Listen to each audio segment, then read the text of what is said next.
Table ചെയ്തോ minister? ഉത്തരം table ചെയ്തോ? വായിക്കണേ വായിക്കാം. 95 personal with disabilities act section 33 പ്രകാരം കാഴ്ച പരിമിതർ, ശ്രവണ പരിമിതർ, കർണശേഷി പരിമിതർ, സെറിബ്രൽ പാൾസി എന്നീ വിഭാഗത്തിലായി 3 സൗമ്യർ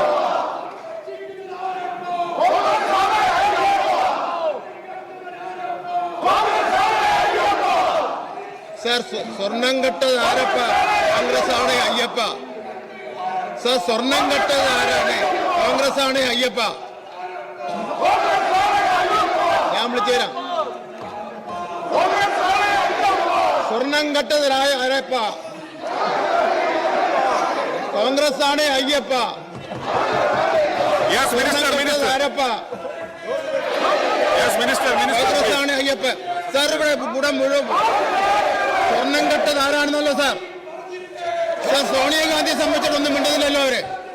സോണിയാഗാന്ധിയെ 2 പ്രാവശ്യം സ്വർണം കെട്ടവർ കാണാൻ പോയതിനെ പറ്റിയൊന്നും മിണ്ടുന്നില്ലല്ലോ സാർ. സോണിയാഗാന്ധി അറസ്റ്റ് ചെയ്ത് ചോദ്യം ചെയ്യണം. സോണിയാഗാന്ധി അറസ്റ്റ് ചെയ്ത് ചോദ്യം ചെയ്യണം. സോണിയാഗാന്ധിയുടെ വീട് റെയ്ഡ് ചെയ്യണം. സോണിയാഗാന്ധിയുടെ വീടുണ്ട് സാർ. സാർ സോണിയാഗാന്ധിയുടെ വീട്ടിൽ സ്വർണമുണ്ട്. സ്വർണം സാർ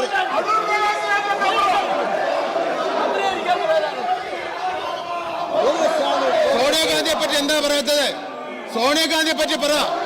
സോണിയാഗാന്ധിയുടെ വീട്ടിൽ 2 പ്രാവശ്യം പോയില്ലേ? അവിടെ കയ്യിൽ കെട്ടിക്കൊടുത്തില്ലേ സ്വർണം? ആ സ്വർണം എവിടുത്തെ സ്വർണം?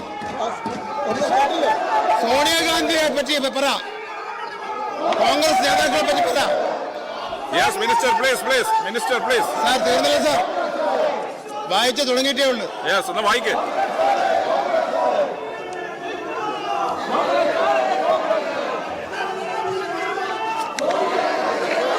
ഈ സോണിയാഗാന്ധിയുടെ അടുത്ത് എന്തിനാ 2 പ്രാവശ്യം തന്ത്രി പോയത്?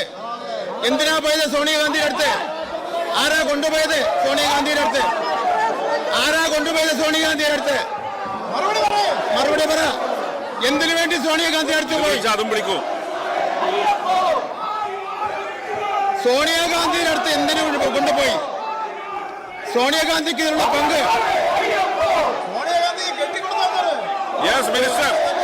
സാർ സോണിയാഗാന്ധിയുടെ കയ്യിൽ സ്വർണം കെട്ടിക്കൊടുത്തു.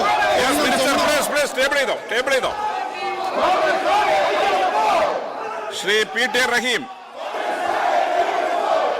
സർ